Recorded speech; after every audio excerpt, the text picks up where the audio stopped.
So good afternoon. My name is Jen Lennon. I am a marketing coordinator at the Stelter Company. Thanks for joining us for our webinar today, Inspire Your Donors to Create Legacy Gifts. I'm going to introduce our speaker, Nathan, in just a few minutes here, but first I'd like to tell you just a little bit about our webinar series.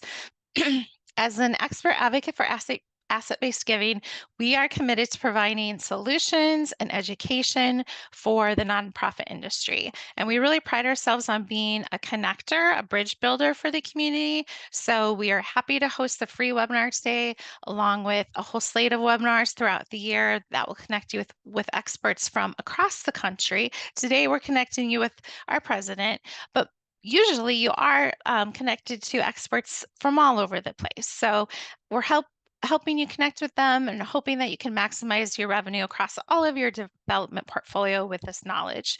Today's webinar is, I think, the third or fourth in our series. We have a great slate of presenters lined up this year. You can head to stelter.com to get a look at those. And you will also get your personal invitations in your inbox as we get closer to each webinar. And if you missed last month's webinar, it is on our website at stelter.com/webinars. So now to get back to the webinar today and our presenter, Nathan Stelter. Nathan, like I said, is the president of the Stelter Company. We are a leading leading provider for gift planning in the nonprofit industry. Excuse me for just one second. Nathan says his personal goal is to charge his staff, his clients, and our industry to continue to lead by example as Stelter builds marketing solutions based on scientific data that's informed by industry changing research and focused on connecting people, their passions, and their purpose through their personal philanthropy.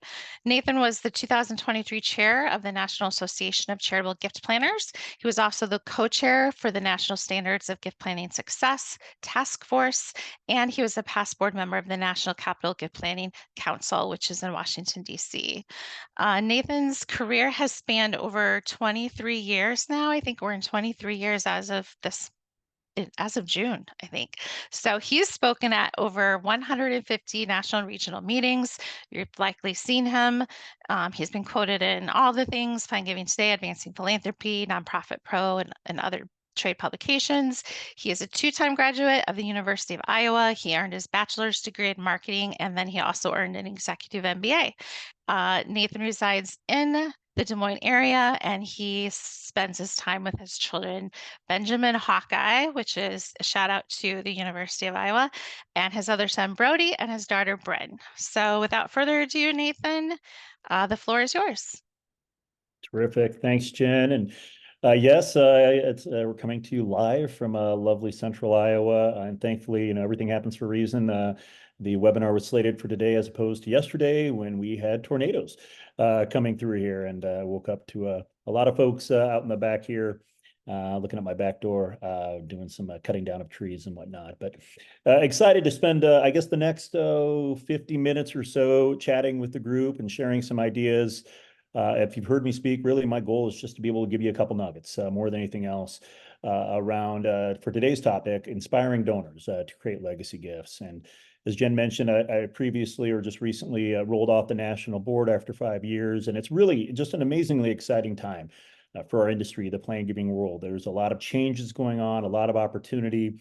We just had our largest national conference in Chicago this past fall, largest since 2008, over 1,200 gift planners in attendance, and we'll be in Orlando this next fall. As Jen mentioned, we recently, in the last couple of years, rolled out the national standards for gift planning success, really to help any organization, agnostic of size, scope, sophistication, to really make sure they're setting up their programs the best way. Because like everyone, in the last couple of years, going through all the turmoil and everything else that's been thrown at us, CGP is not alone, looking at how do we what is our value proposition? Why, are we, talking to donors about these types of things? Why are we in this line of work? And, how do we best engage folks? And, I'm always a glasses half full person and looking for the silver lining, especially with the uncertainty and doubt and anxiety and all the things coming out the last couple of years. And so really want to spend some time today on just kind of tackling a couple of those things. And I think before jumping into that, I think it's fair to really just set the stage on, we've been grown a lot of different things the last couple years. Obviously, there's been a ton of things that create anxiety, create trust or mistrust, I guess. This year is not going to be any different. But a lot of these things impact not only us and our lives, but our donors' lives. And how do we, as fundraisers, how do we, as great nonprofits that are doing terrific work around the country and around the world, how do we navigate this? How do we make sure that, in these times of unknown and anxiety? In fact, I think last week, our pastor at our church had a great talk talking about it. Unfortunately, the spike in anxiety, particularly, he was talking about younger generations that really started in 2012 with the advent of the smartphone and just this access to information and how we're just constantly inundated with things and trying to make the most or make sense of what's going on. And so, there's a lot of things still to come out, given what's been thrown at us the last 3, 4 years, around the impact of the pandemic on mental stability and the future, social. We know engagement and donor engagement in our world was a little different for quite a while, and hopefully we've gleaned some smart things from that. But ultimately, I think one of the things that really in our world, from a plan giving standpoint, is trust. What does trust mean? What does that look like? How do we, as good fundraisers and stewards of our missions and our donors' intent, how do we continue to install and instill trust with donors? It is so critical in the line of work that we do, because the nature of the planned gifts, our donors aren't going to be around to see the good work those dollars have. And so how do we continue to connect the dots for them? And how do we, bridge that, as Jen mentioned earlier, with them? There's been a lot of changes again around the demographics, generational, familial changes. How does, as we age, how does our decision making change, and how does that look? In fact, if you think about it from a plan giving lens, really this industry has largely grown on the back of the silent generation. Going back to 1972, I want to say Robert Sharp Sr. Had actually coined the term plan giving in one of their issues of Give and Take publication magazine. Really, again, an audience and generation that looks a lot different than every generation since.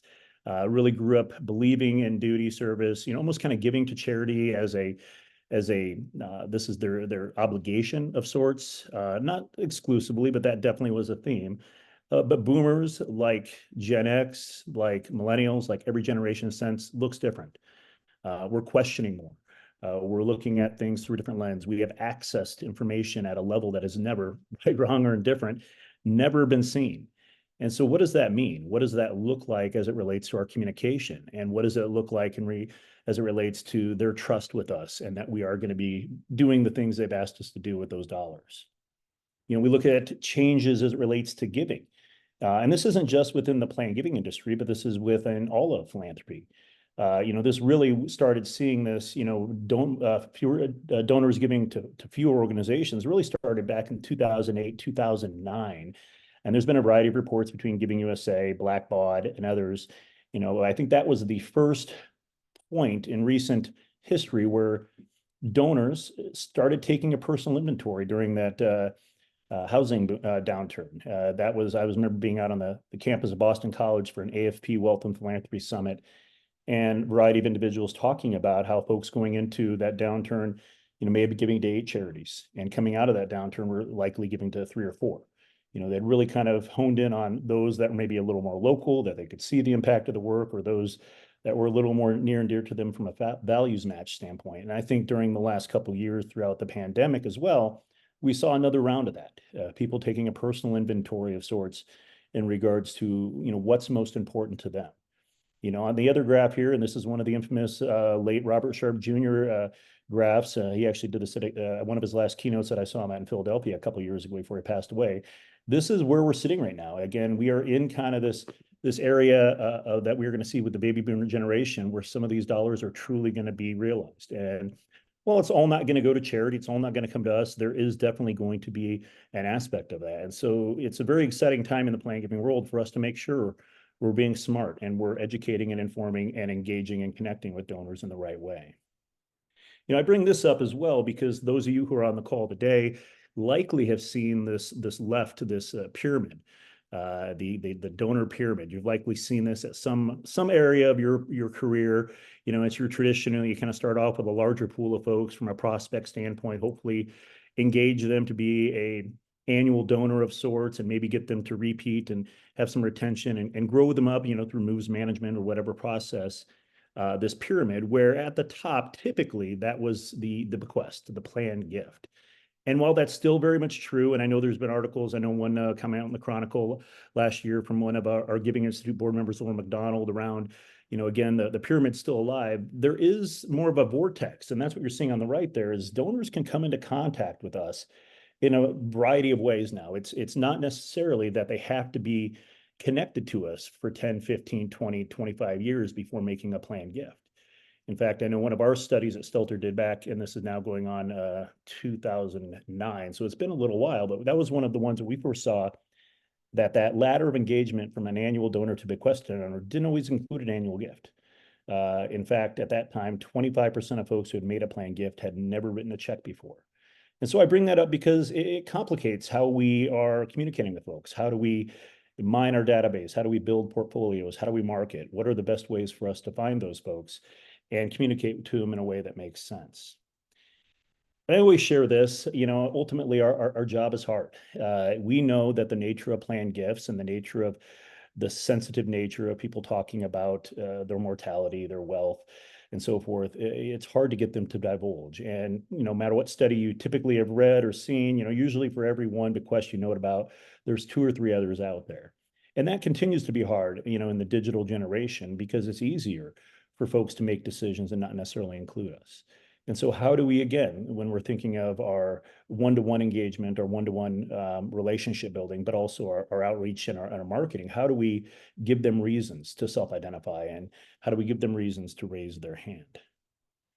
And that's complicated by, a lot of things. And I mentioned earlier, this 24/7 access to information. I know coming out of the pandemic, access to information was at an all-time high. And I don't think it's slowed down by any stretch, as you can tell by the 300 or so streaming services that are out there.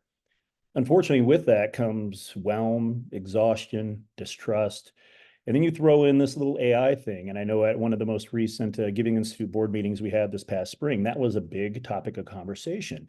And it's a big topic of conversation everywhere for a lot of good reasons. But in our world of being stewards and leaders in the nonprofit sector and stewards of our donors, is we want to make sure everything we're doing is authentic. We don't want the misconception or perception from a donor standpoint that what they're hearing or seeing from us is not authentic and from us. And so again, it's just another thing that kind of chips away a little bit around this trust.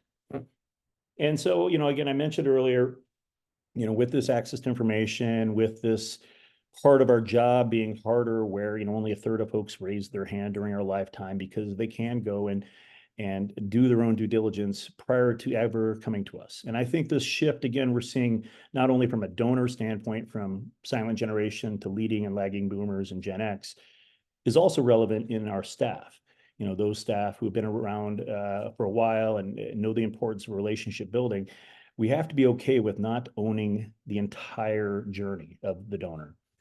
Because in fact, this was a study from CEB and Google a couple of years ago that said a donor may be almost 60% of the way to a decision before ever engaging us.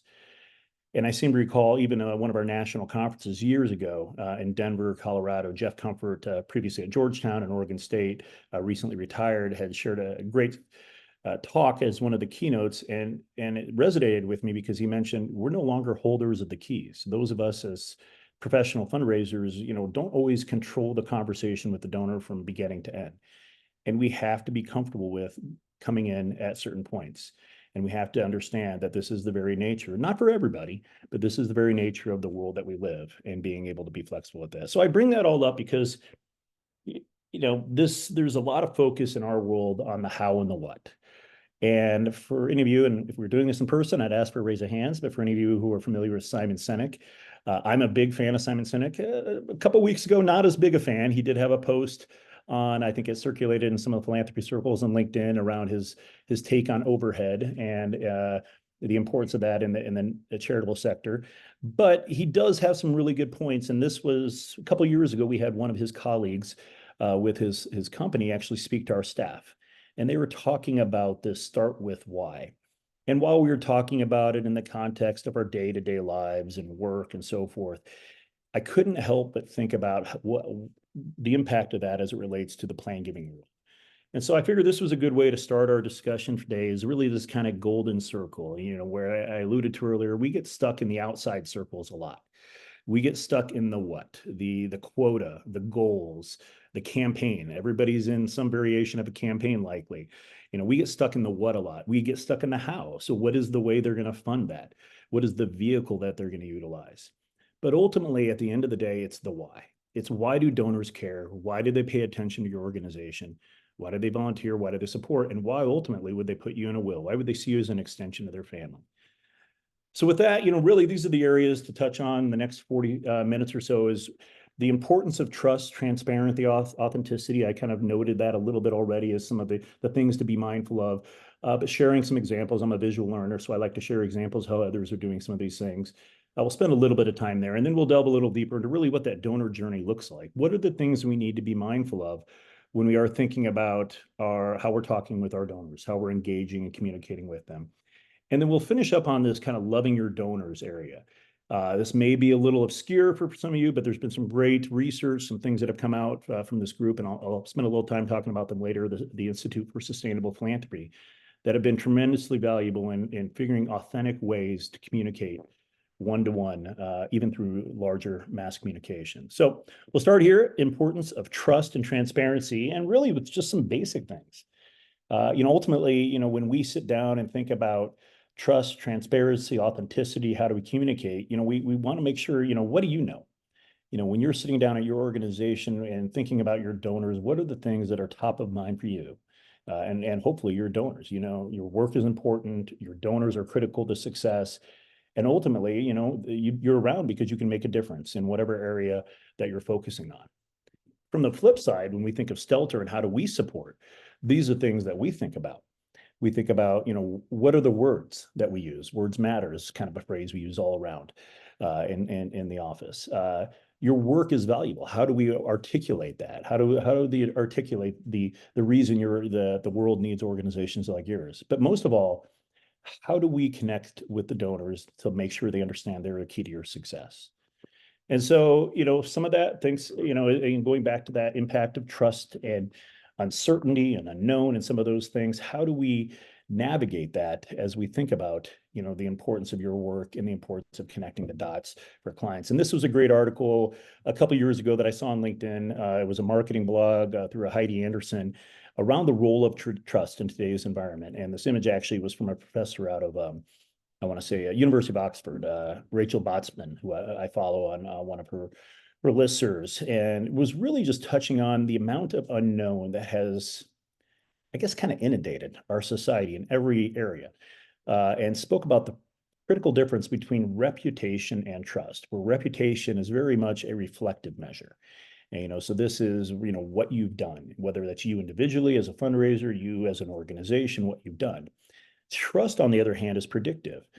And it's what people think you will do in the future, and which makes it so difficult for us when we're talking about planned gifts, because we are asking for them to put trust in us, trust in an organization, that we are going to do with those gifts what we said we'd do, in light of, unfortunately, them not being around to see that. And so you think about this breakdown here in this visual, reputation being maybe perception, what people say, trust being more of a belief, what people believe, and trustworthiness really is that behavior. How do you or your organization behave? And so I bring this up because, how can you instill some of that? How can you, when I think of marketing, I think of it in two, especially plan giving marketing, I think of it in two areas. There is air cover. How do we communicate concepts? How do we tell stories of donors or impact that gifts are having, for those folks that may be on the fence or thinking about it?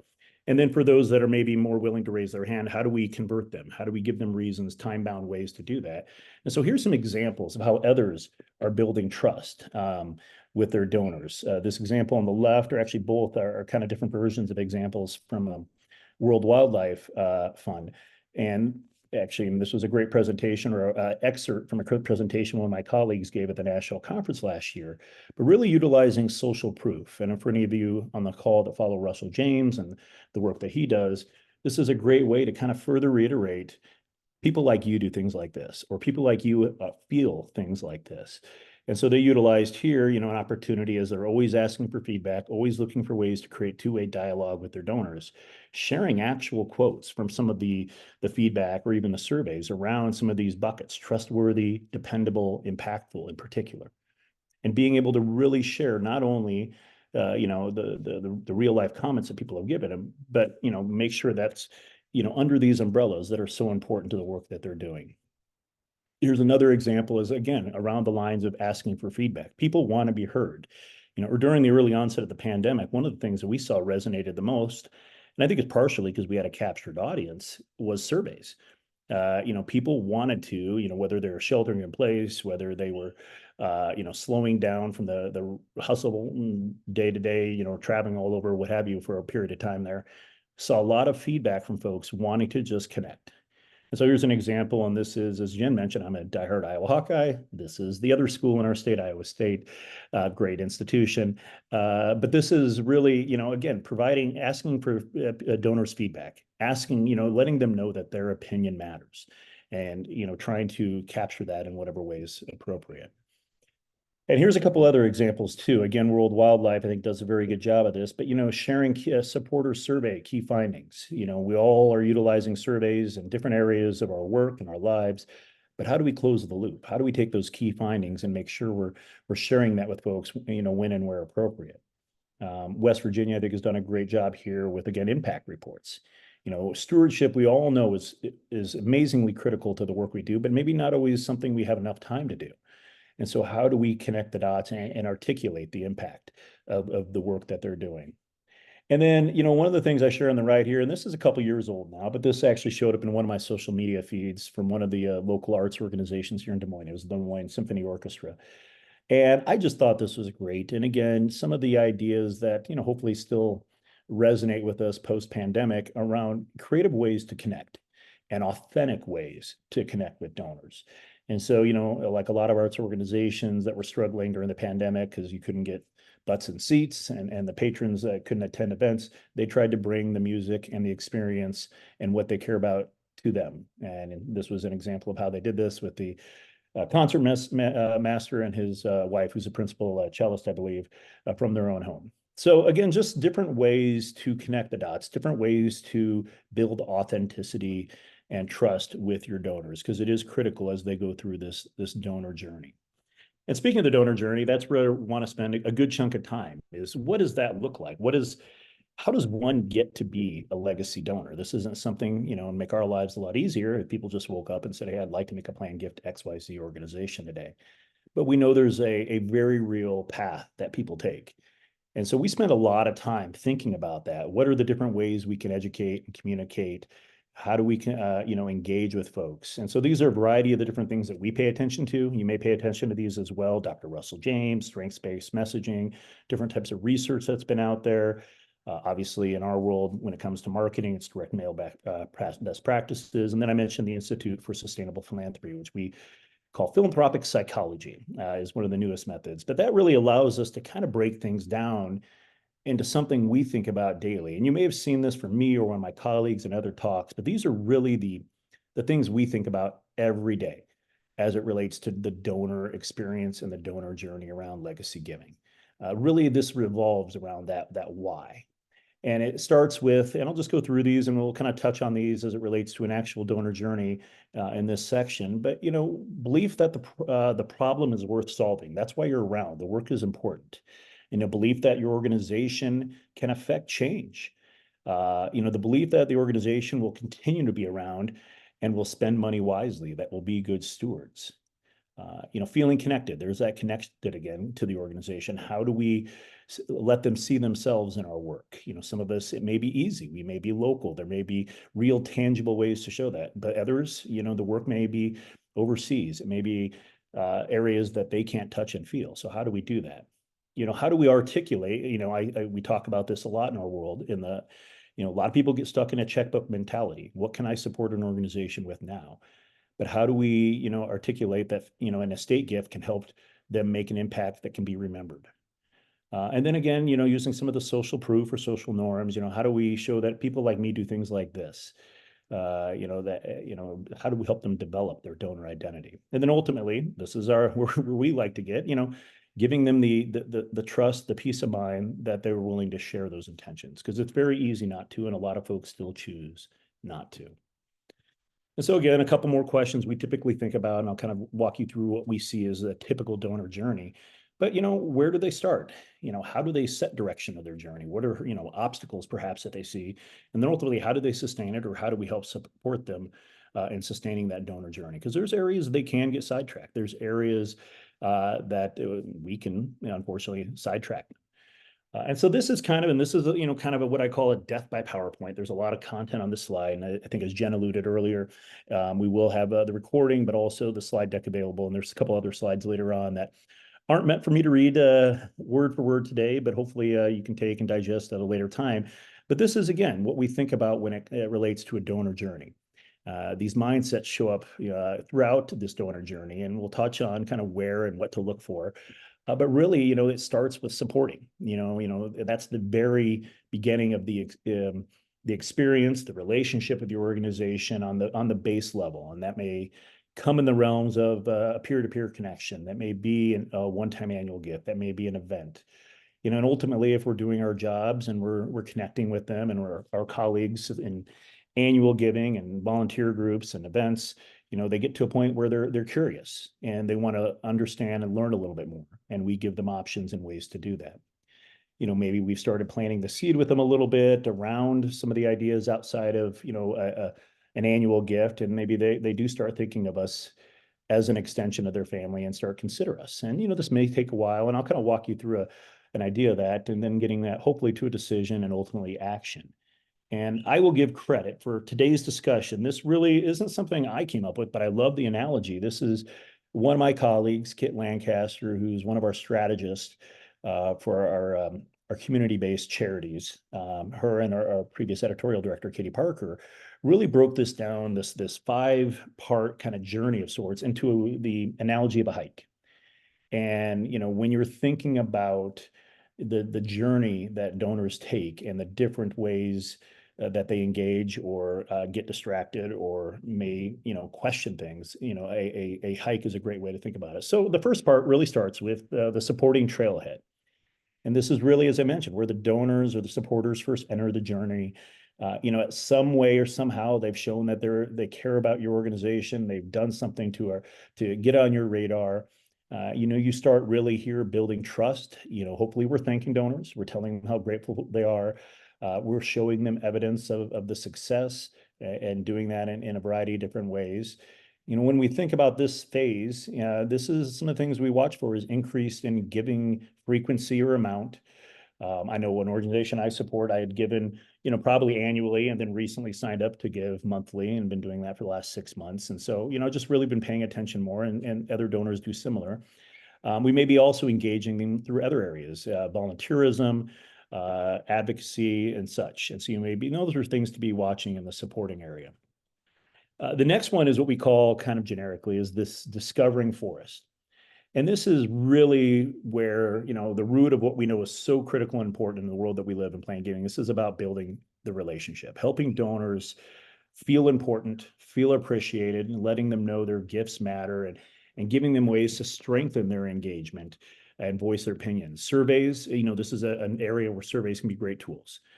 We'd love to have one-to-one conversations with every donor and make notes in our CRMs on what they care about and what resonates, but we just don't have enough hours in the day. So surveys are great tools to do that. This is also an area where we may start introducing the idea of legacy gifts as an extension of their impact. We may start, planting some of those proverbial seeds at this point. So, when we're in this area, some of the things we watch for are higher engagement.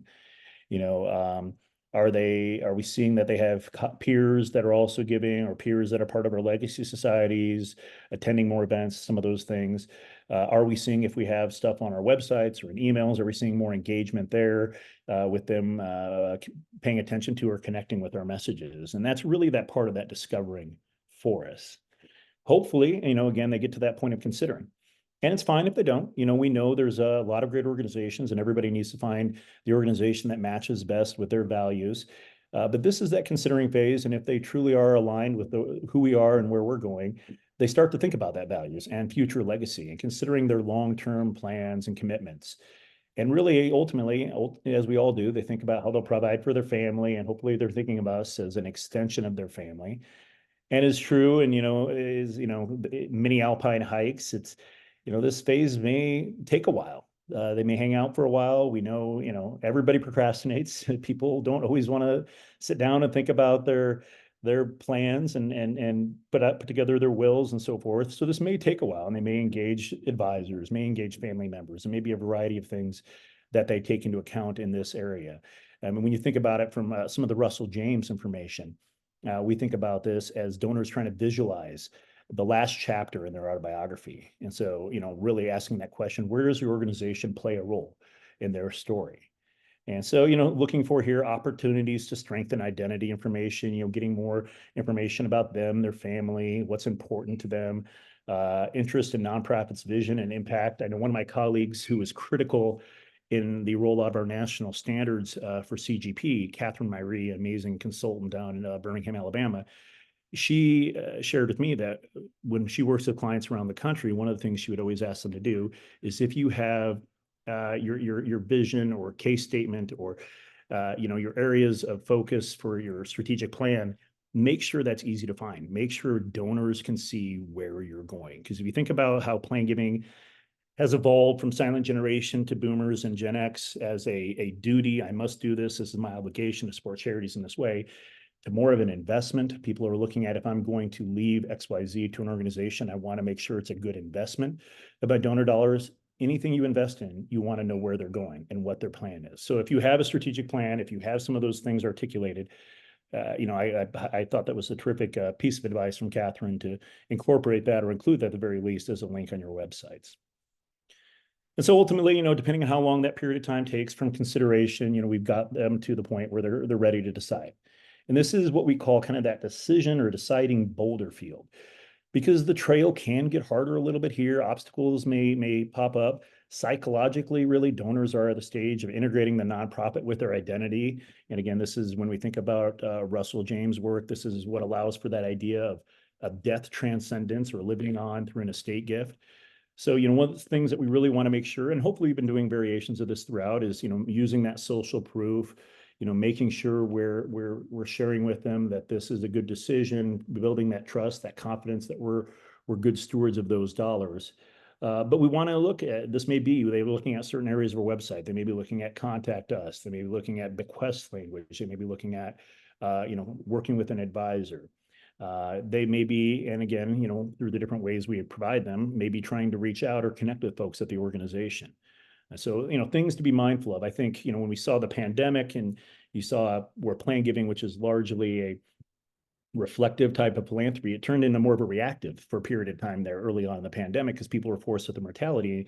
And so people were scrambling to look online, and you saw the terms, the Google search terms of updating my will or creating a will go at all-time highs for the first 6 months of the pandemic there. So are we prepared? Do we make it easy for donors on our websites to find this and to ask, questions at this point of the decision-making process? And then ultimately acting. This is where, hopefully they've raised their hand. They are expressing that they would like to do something. It's harder and harder to get folks to step forward if it's where most gifts come through a will or bequest, and people, through the studies we've done and studies Giving USA and others have done, it's just easier for folks to kind of keep these close to the vest.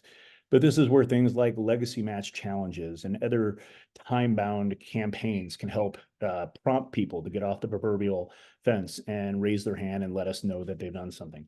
Even including simple notification forms on your website or in your any of your literature is really an easy way or to give people, again, another option to act and let them know of your intentions. So again, that's a lot. I know that's a lot of information. And again, all these slides will be available, but I wanted to delve deeper into a couple of these areas.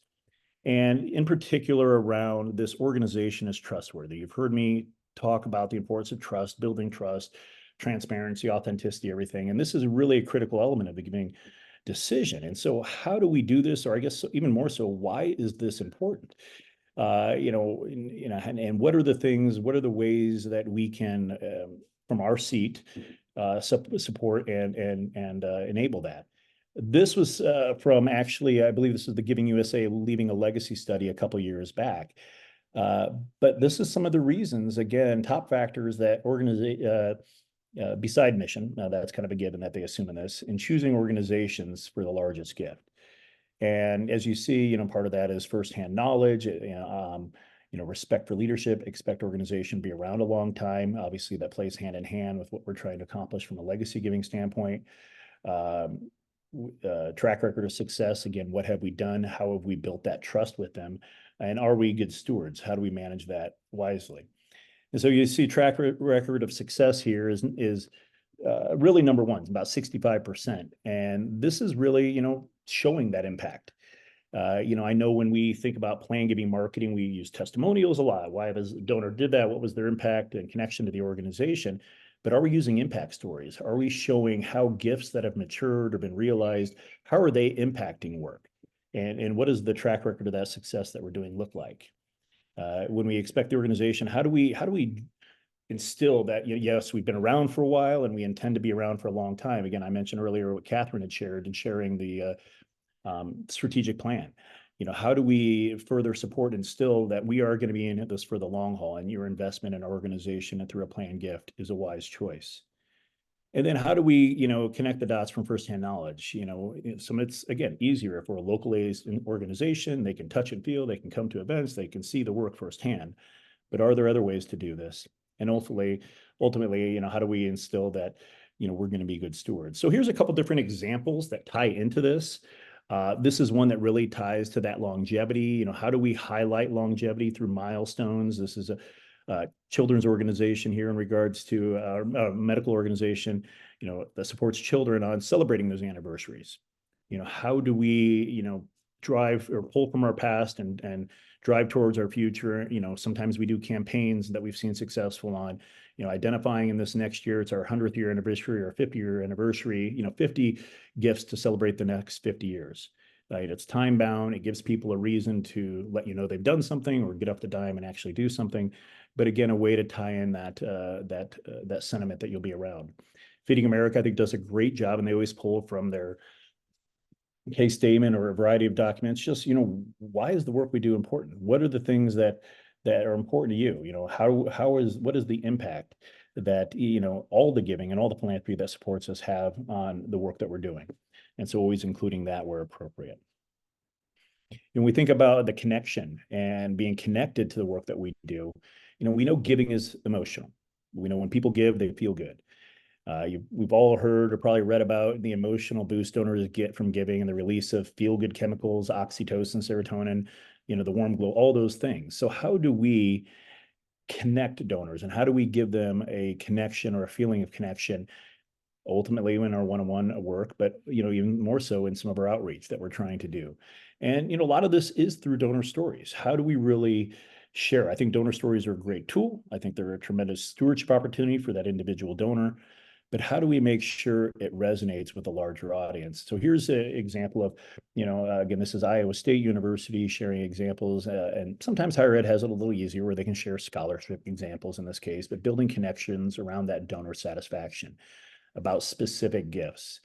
Sharing individual stories as opposed to group stories. It's a lot easier for donors to see themselves in an individual as opposed to, well, I can't possibly help thousands of people. But how do you tell those stories where we can maybe even mirror donor identities when possible, and segment that, to those segments of the school, the major, the business unit, whatever that may be, that resonate with those donors. So again, not sharing anything crazy here. Hopefully we're all doing some variation of this, but again, some simple things to resonate or to build those messages and stories to resonate. And then a state gift is a smart choice. Again, thinking of that idea in Russell James' work of death transcendence, and think about how we want to be remembered, as well as, really how our life can make the biggest impact. How do we share that? How do we get into a donor's mind and connect the dots for them that this is a way for them to extend the 10, the 15 years of giving they've done annually, or the volunteer work that they've done in perpetuity?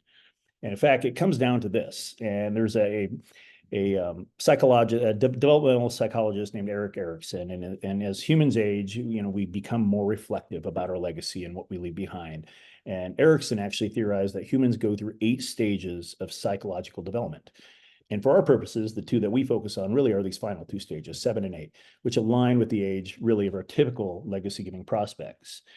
And so zooming in on these areas, as many of us get older, we begin wanting to help the next generation. This is us really developing fields of generativity and in Erikson's work, this aligns with middle adulthood and the stage we really think about the mark we make or wish to make, I guess so, on the world, which we're often making through parenthood or through work. Some of the other areas, people at the stage are feeling successful. They feel like they're more actively contributing to communities, connecting with donors on some of those areas.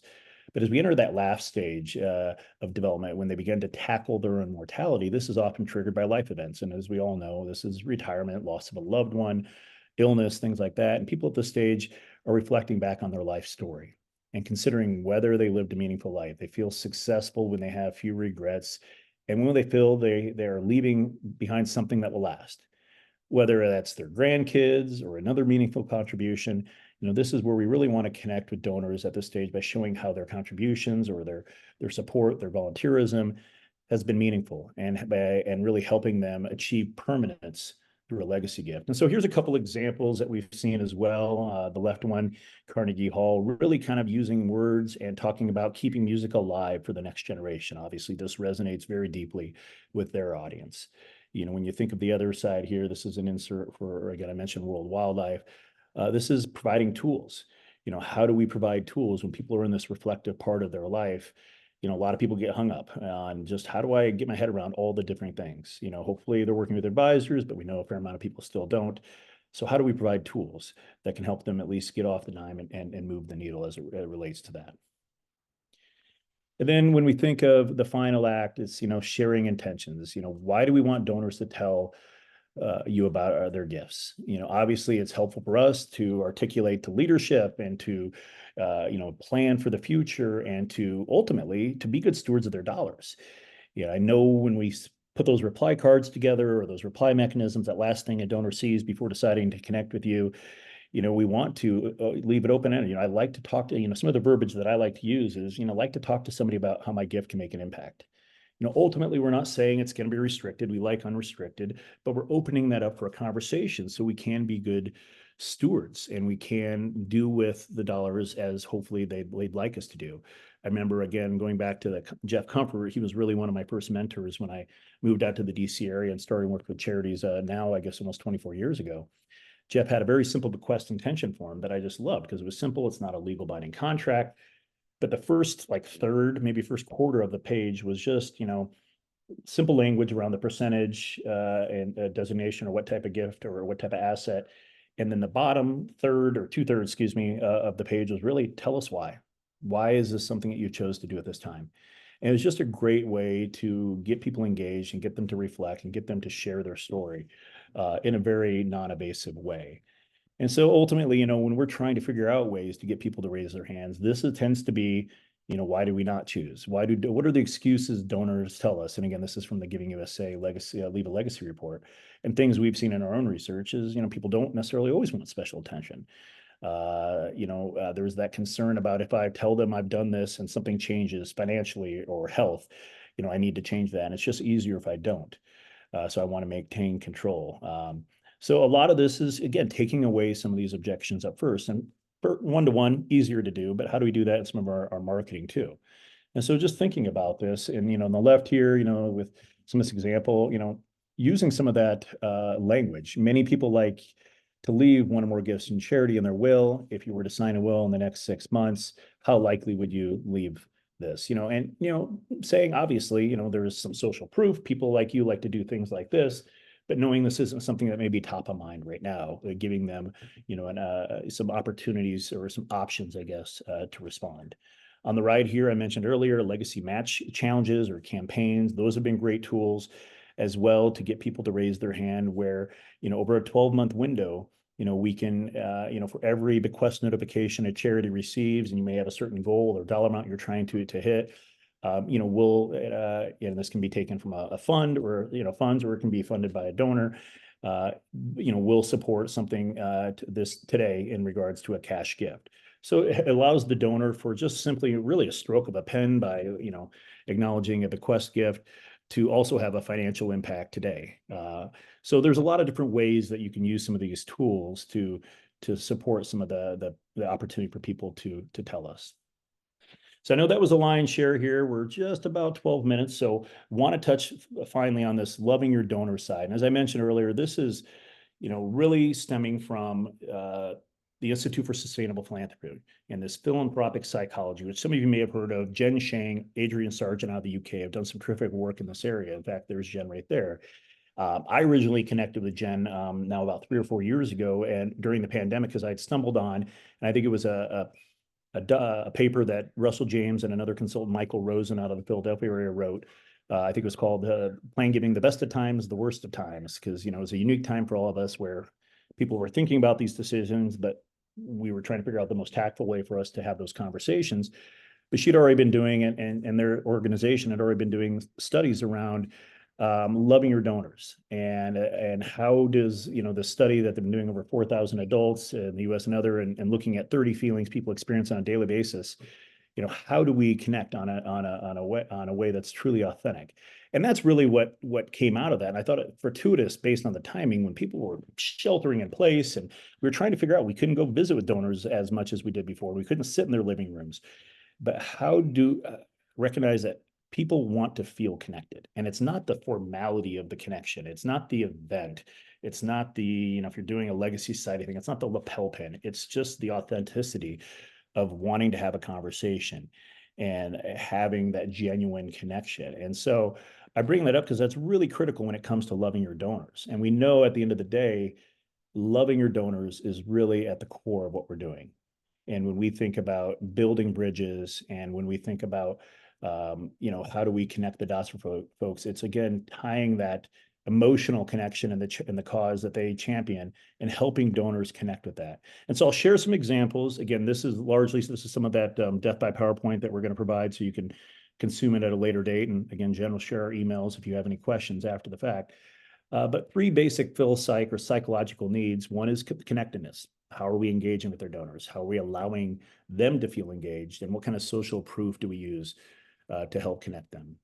Recognition or autonomy, how do we give them options? I mentioned earlier that self-directed donor. Not every donor is going to try to do everything on their own, but for those that are so inclined, how do we make sure through their journey that they have the tools they need? And how do we also connect the dots to them on the impact gifts like this could have, so they can make those decisions? And then competency, how do we show them that they can make an impact?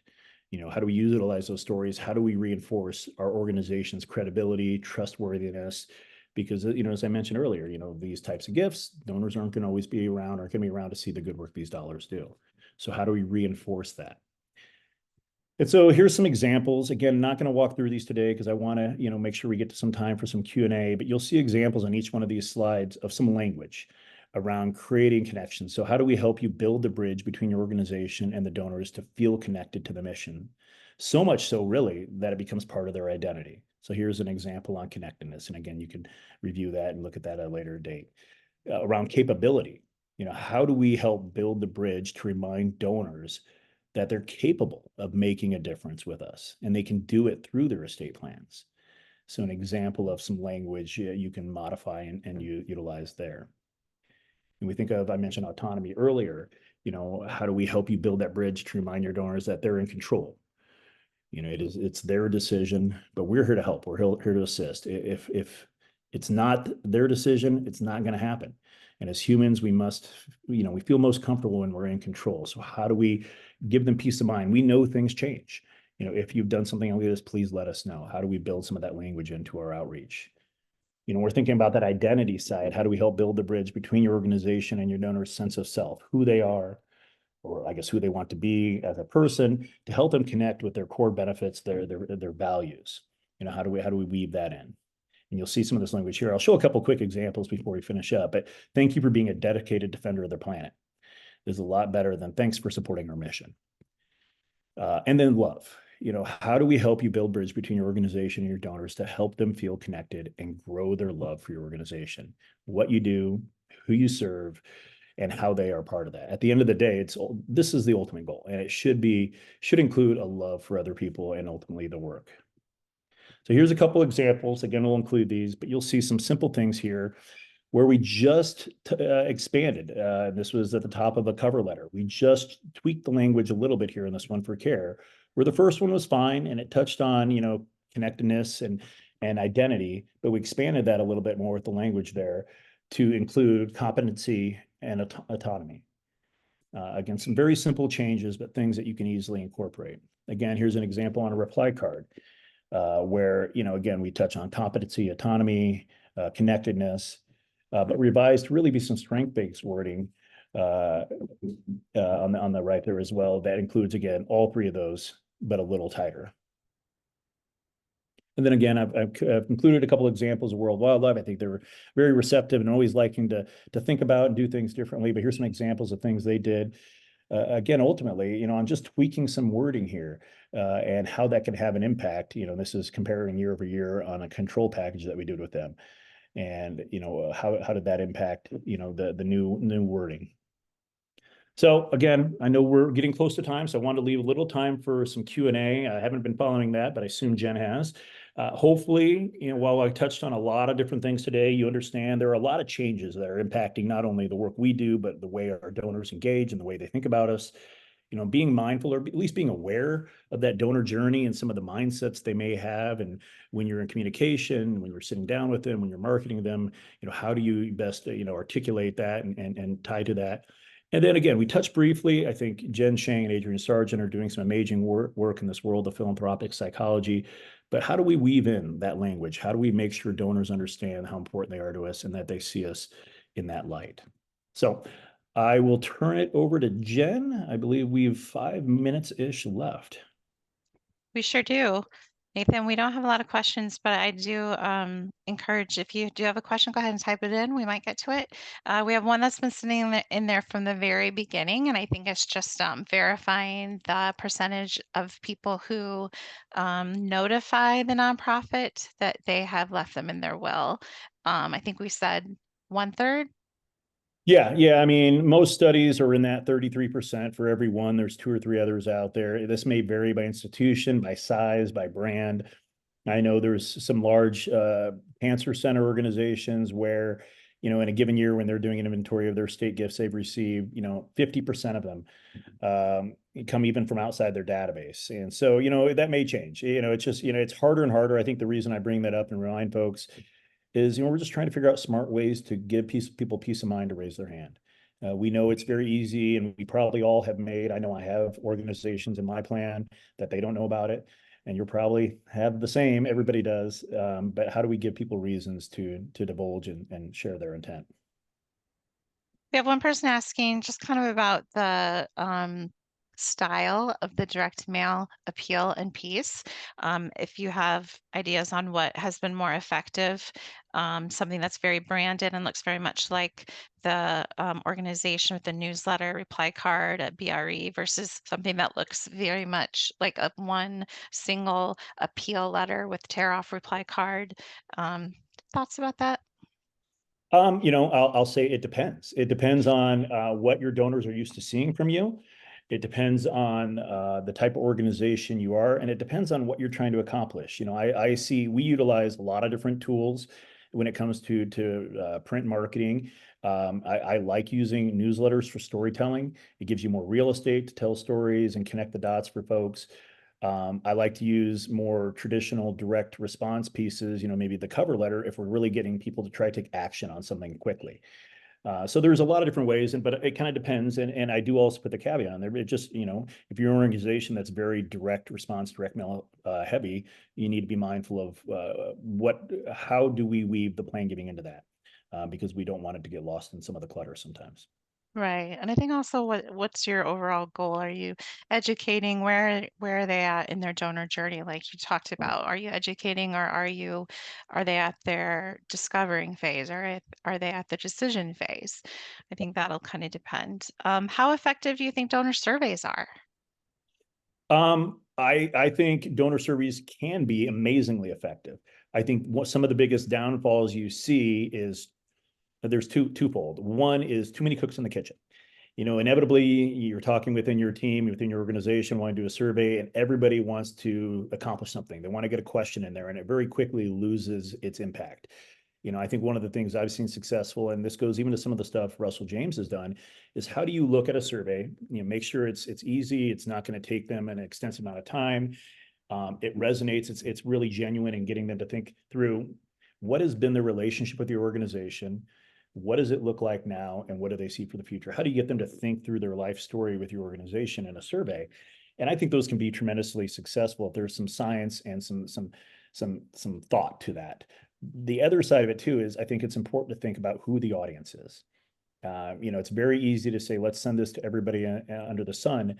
But one of the biggest things, and this, is both anecdotal, but also based in reality is, if you're asking people to sit down and give feedback and then you don't follow up with them, it's the worst thing you can do. And right before the pandemic, I remember being on a Delta flight, sitting next to a guy, and you do the small talk, and he's like, "Hey, what do you do? What do you do?" Like everybody on this call, if you're in Plan Giving, you're probably not saying I do Plan Giving. I say I help charities raise money. And as we spoke, he's like, "Oh, I'm at this point in my career, just changing careers, and my wife and I really support this organization." And we filled out a survey. It took us an hour, which seems ridiculous, but he filled out an hour-long survey. He's like, "But we never heard back from him."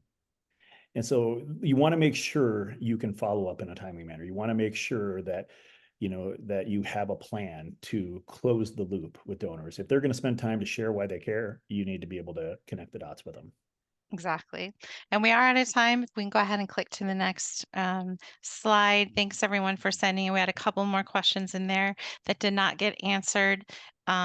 We will be, I think I have my slides out of order here, but we will be, we did record the webinar today. So I will be sending an email tomorrow that gives you access to those. Recording and the slides. And then here it is. If you have additional questions that did not get answered, you can reach out straight to Nathan. He loves to talk to people. You can email him at nathan at stelter.com. You can also email me if you like, if you have questions about our webinar series or anything else really. And then also if you just like to get to know more about Stelter and what we offer, visit us at stelter.com to learn more about us. And I think we have one more slide. Oh, just a thanks. So we had about 300 people, I think, on the line with us today, Nathan. So it was a good group and a lot of people saying thank you for your presentation and your expertise today. So thanks so much, Nathan. And thanks everyone for joining us. Our next webinar is in July. We're taking the month of June off for some annual meetings here at Stelter. So in the month of July, we have a webinar with Juan Ross. He'll be talking about the 5 key financial planning trends that will impact giving. So look for your invitation to that webinar to be coming soon. And thanks everyone. Have a great afternoon. Bye-bye.